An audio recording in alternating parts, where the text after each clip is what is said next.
The Crusades. Few words in history evoke such a vivid tapestry of images and emotions. They conjure up visions of armored knights embarking on perilous journeys, banners fluttering in the wind, and the distant clang of swords echoing across ancient battlefields. These words echo through the centuries, stirring memories of epic confrontations, religious fervor, and the relentless pursuit of a cause believed to be sacred. The Crusades have become synonymous with the age of chivalry, where faith and warfare were deeply intertwined, and where the fate of entire civilizations seemed to hang in the balance. For centuries, these conflicts between Christians and Muslims in the Middle Ages have been portrayed as holy wars, driven by a burning desire to reclaim the Holy Land from Islamic rule.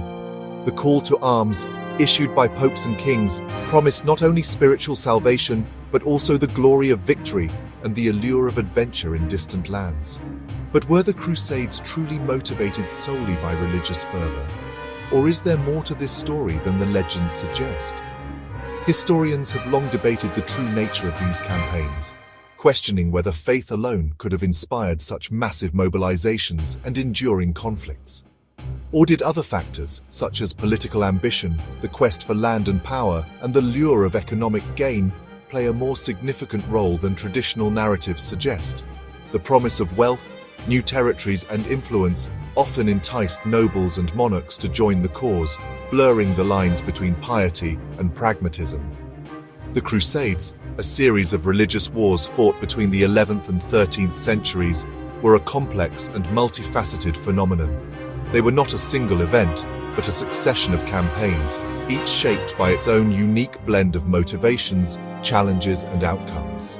While religion undoubtedly served as a powerful motivating force, reducing these conflicts to simplistic narratives of good versus evil or Christianity versus Islam overlooks the intricate interplay of faith, politics, and economics that fueled these expeditions. To truly understand the Crusades, we must look beyond the myths and legends and explore the deeper currents that shaped this extraordinary chapter in human history.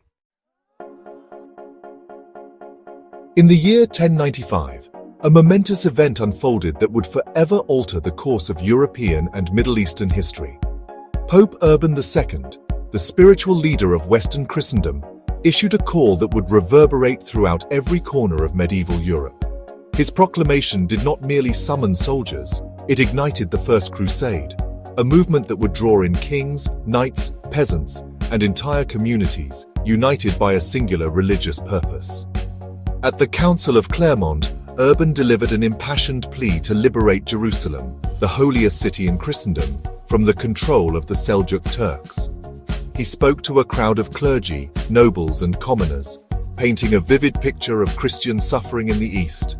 The Pope's words, infused with powerful religious rhetoric and promises of spiritual rewards, ignited a firestorm of religious zeal across Europe. People wept, shouted, and pledged themselves on the spot, swept up in a wave of collective emotion. Urban skillfully framed the conflict as a righteous war against infidels who had defiled Christian holy sites, transforming what could have been a political struggle into a sacred mission sanctioned by God himself. He promised complete forgiveness of sins for those who took up the cross and embarked on this perilous journey, offering salvation and eternal glory to anyone willing to risk their lives for the faith. This potent mix of religious duty, the allure of salvation, and the prospect of adventure proved irresistible to many. Across towns and villages, people from all walks of life answered the call, setting the stage for a conflict that would shape the medieval world for centuries to come. The response to Urban's call was overwhelming. Thousands of people from all walks of life, from peasants to knights, heeded the summons. They sewed crosses onto their clothing, transforming themselves into soldiers of Christ. These crusaders viewed their mission as a pilgrimage, a sacred journey to redeem their sins and liberate the birthplace of their faith. Chroniclers of the time vividly captured the religious fervor that gripped Europe.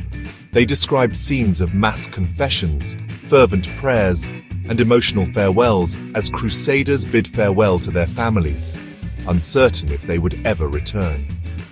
This widespread religious enthusiasm underscores the profound impact of faith in shaping the crusading spirit. While religious zeal undoubtedly fueled the Crusades, it was not the sole motivating factor. Beneath the veneer of piety lay a web of secular ambitions, political machinations, and economic aspirations. For many nobles, the Crusades presented an irresistible opportunity to acquire land, wealth, and power in the East.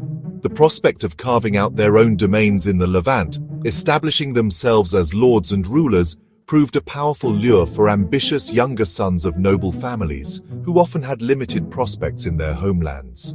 The Crusades offered them a chance to escape the constraints of feudal society and seek their fortunes on a new frontier. Kings too saw the Crusades as a means to further their own political agendas. By aligning themselves with the Church and supporting these holy wars, monarchs could enhance their prestige, consolidate their power, and even expand their territories. The Crusades provided a convenient pretext for projecting military force beyond their borders and asserting their authority on a larger stage. Richard the Lionheart, the iconic English king, really exemplifies this interplay of religious zeal and political ambition. While deeply religious and committed to the Crusader cause, Richard also skillfully used the Third Crusade to advance English interests in the region, forging alliances and outmaneuvering his rivals. The Crusades also held immense economic significance, particularly for the burgeoning merchant republics of Italy, such as Venice and Genoa. These maritime powers saw the Crusades as a golden opportunity to expand their trading networks, secure access to valuable Eastern markets, and amass immense wealth. The transportation of crusaders and supplies across the Mediterranean proved to be a lucrative business for these cities. Moreover, the establishment of Crusader states in the Levant opened up new trade routes and markets for Italian merchants, allowing them to profit from the flow of goods between East and West. The Fourth Crusade, launched in 1202, stands as a stark illustration of how political and economic motivations could overshadow religious objectives, ultimately leading to the corruption and perversion of the crusading ideal. This crusade, intended to liberate Jerusalem, instead became entangled in a web of Venetian political maneuvering and greed. Unable to pay their debts to Venice for transport, the Crusaders were manipulated by the cunning Venetian Doge Enrico Dandolo into attacking Zara, a Christian city. This act, condemned by the Pope, foreshadowed the moral descent that culminated in the infamous sack of Constantinople. In 1204, the Fourth Crusade reached its nadir with the shocking sack of Constantinople, the magnificent capital of the Byzantine Empire and a bastion of Christianity. Driven by greed and spurred on by Venetian interests, the Crusaders turned their swords on their fellow Christians, unleashing a torrent of violence and plunder upon the city. This act of barbarity sent shockwaves throughout Christendom, exposing the hypocrisy and corruption that had infected the crusading movement. The sack of Constantinople stands as a chilling reminder of how easily religious ideals could be twisted to serve worldly ambitions. The Crusades were far more than just holy wars. They were a series of dramatic and transformative events that spanned centuries, reshaping the medieval world in ways that still echo today. From the late 11th to the late 13th centuries, waves of knights, peasants, and nobles set out from Europe, driven by a complex web of motivations and hopes. While religion undoubtedly played a central role, it is crucial to recognize the complex interplay of faith, politics, and economics that shaped these expeditions. The call to reclaim the Holy Land was not just a spiritual summons, but also a rallying cry that united people across kingdoms and social classes, each bringing their own ambitions and fears. The desire for land, wealth, and power, combined with political opportunism, fueled the fervor of the Crusaders. Monarchs saw opportunities to expand their influence, while lesser nobles hoped to carve out new territories and fortunes for themselves. For many, the promise of adventure and the chance to escape the rigid confines of feudal life was irresistible, and commercial ambitions too proved equally potent motivators. The Crusades opened new trade routes, connecting distant cultures and economies. Merchants and city-states vied for control of lucrative markets, forever altering the flow of goods and ideas between East and West. The Crusades stand as a testament to the enduring power of faith to inspire both acts of great piety and shocking brutality. Pilgrims sought spiritual salvation, while armies clashed in battles that left deep scars on the land and its people. The stories of heroism and tragedy from this era continue to captivate our imagination. They serve as a cautionary tale, reminding us that even the noblest of ideals can be corrupted by human ambition and greed. The aftermath of the Crusades was marked by betrayal, loss, and the destruction of once sacred places, leaving behind a legacy both inspiring and sobering. Ultimately, the Crusades remain a subject of enduring fascination and debate, inviting historians and scholars to revisit the past and uncover new perspectives.